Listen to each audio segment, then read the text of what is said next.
Walang pinipiling edad para makamit ang tagumpay. Anumang pangarap, maaaring matupad basta't pursigido ka sa buhay. Kumbaga, it's never too late to fulfill a dream. Never, never. Even if you're 50, 60, go for it. Ako, Oo. Then you can turn around like that, but Anong turn around? like, turn around. No. You make it.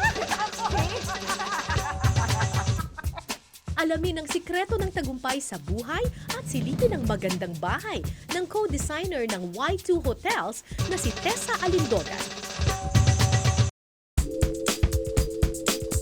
Ito ang powerhouse ng sikat at stylish interior designer na si Tessa Alindogan. May lawak itong 875 square meters at mismong siya ang nagdisenyo nito. Modern, retro, neoclassic, European ang tema nito. Yung foyer ng bahay, laging yun yung nagsiset ng tone ng buong bahay. Yes. At dito parang, pagkita ko pa lang dito, mukhang black and white ang bahay mo na merong mga interesting artifacts or art pieces. Yes. Ito, akunya ito? Ako niya to. Ngayon lang ako nakakita ng akunya na black and white. Yeah, It's normally, always- colorful siya. I told him, Ivan, kailangan ko ng painting na black and white. So, instead, we did. Ang ganda, ang ganda. This used to be white, the wall, no? Tapos yung mga pieces mo, talagang piling-pili siya. Yes, but see, when I buy these pieces, I don't have a place in mind where I'm going to put it. So I just buy it and then I decide later on where will I put this. Pero yun yung minsan mistake ng maraming tao na nag-hoard ng maraming vase or maraming kung ano-anong abubot. Yes, artifacts. kailangan choice pieces lang. Choice pieces. And the way you put it together. Sa kaliwang bahagi naman ng bahay ni Tessa matatagpuan ang hindi lang isa kundi dalawang sala. Sabi ko gawin ko na lang informal living room. Living room. Para pag mag-entertain, isang Tapos space. wala rin naman siyang padere. Yes, oo. Glass door lang naman siya. So, Yes. parang isa siyang through and through Yes, na diretso oo. sa Tuloy-tuloy garden. na yan hanggang sa deck, no? Bukod sa maaliwalas itong tingnan, ayon kay Tessa, maganda raw ang ganitong layout ng bahay para mas madaling magkita-kita ang mga tao, lalo na kung may mga salo-salo. Isa lamang sa mga agaw eksena sa sala ni Tessa ang Fortuny lamp na ito mula pa sa Venice, Italy. Yeah, it's also a retro piece, no? Galing. Mid-century modern is like modern pieces like in the 50s. You know? Hindi rin mawawala ang mga obra ng ilan sa mga sikat na pintor sa bahay ni Tessa. Tapos marami kang paintings dito na talagang wow, nakaka-wow, may HR Ocampo ka dito. Oo. Nice. Yeah. Tapos may sketches siya dito. Yes, oo. Yan galing sa parents ko. Oo. Sa bahay nila. Tapos, itong painting naman na ito. Ito, earlier work siya ni Marcel Antonio. Tapos ito, ano naman ito? Ito? Parang mga bato, Decorative, bato-bato. decorative. Ay, ang pebbles gaan! and Ano ba yes. to? You think it's heavy, no? Akala ko bato eh. Akala ko bato na may moss or Yeah. something. Decorative lang yan. Oo. Ang lounge chair na ito ay mula pa sa isang sikat na furniture designer sa Paris. Si Piolo Pascual nag-post mismo sa naturang upuan ni Tessa para lang sa isang magazine. Parang iba-iba siya, no? Yung mga upuan dito parang hindi pare-pareho. Ganun. Yeah, oo. Style din Sinadya yun. pa, oo. Sinadya mo yun. Yeah. Kakaiba rin ang isa pang upuan sa sala ni Tessa na mukhang art piece. Spun chair ang tawag dito. The designer's Thomas Heatherwick, and it won an award a few years ago. Talaga? Yeah, you can display it this way, or pwede rin ganyan, and then Ang nauupuan. galing! Tapos, inuupuan siya, tapos umiikot ka. Yes, Uupo ako, yes. Oo. Shucks. Then you can turn around like that, but Anong turn around? like, turn around. No. You make it. See? Lumaki ba yung mata ko? Ano ba yun? Pero hindi ako bumagsak. Yeah. So, hindi ka It's talaga well babagsak designed. dito. Hindi. Talagang wala pang bumabagsak Wala. dyan. Wala. Ang And galing na it- pagkakadesenyo. It comes in different colors, so. Ang ganda nito. Grabe. Thank you. Para, saan mo ito nakuha? In-order ko to sa lighting supplier ko from abroad.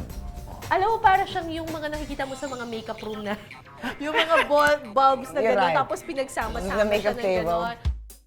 May pagka-eccentric naman ang ilan sa mga art pieces ni Tessa dito. Isa na riyan ang frame na ito na may larawan ng isang aso.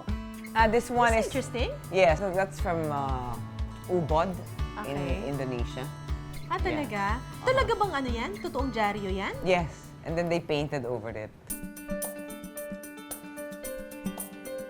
Tapos, I like your throw pillows. Yes. Kasi parang black lang yung sofa, pero it gives it character. Yes, that's what I mean. You can just change the throw pillows, no?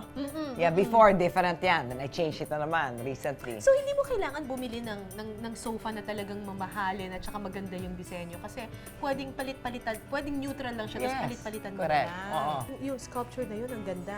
Yeah, yung sculpture na yan, kinuha ko yan sa... Saan ba yan? Sa night market ng Bangkok. Ano ba yan? Wood? It's a Made of vine. wood? It's a vine. Ah, vine. Oo. Bata pa lang ay may mata na si Tessa para sa mga magagandang disenyo ng tahanan ng hotel mula sa mga pinapasyalan ng kanyang pamilya. Natutuwa kapag, nakakita ko ng kakaibang mga disenyo. I suppose yun ang kinuha mo in college, interior design. No. Actually, long story yan eh. Kasi gusto ko mag-interior design sa college.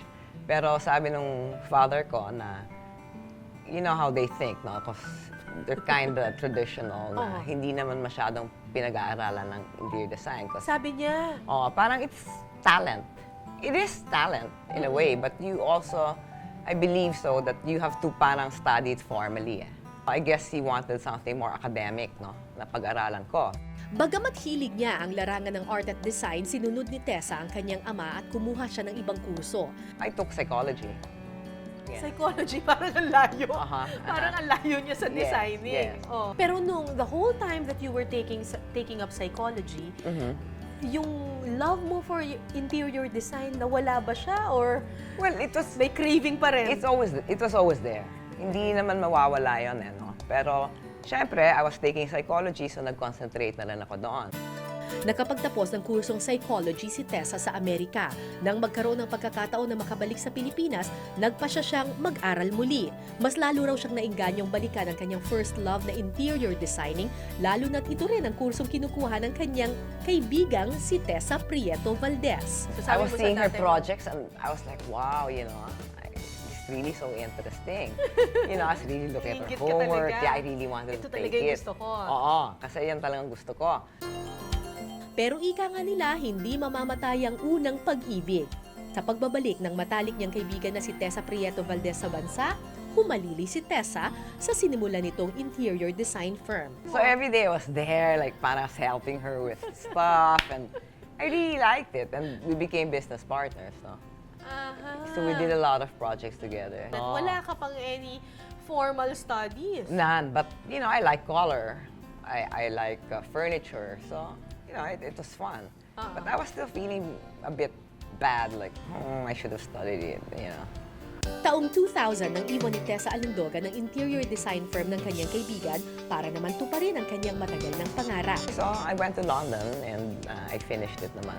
Finally. Anong pakiramdam na finally, after so many years, natupad mo yung dream mo na makapag-aral ng interior design? Na bata ka pa lang, yun na talaga yung gusto mo. I was so happy.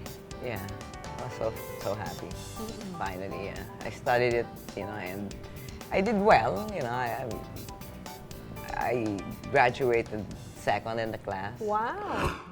Praktikal din ang pagkakadisenyo ni Tessa sa kanyang kwarto kung saan nakatago sa likod ng kama ang kanyang workstation.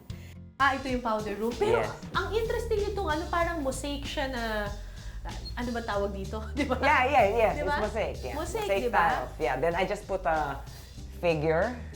Can you see the face?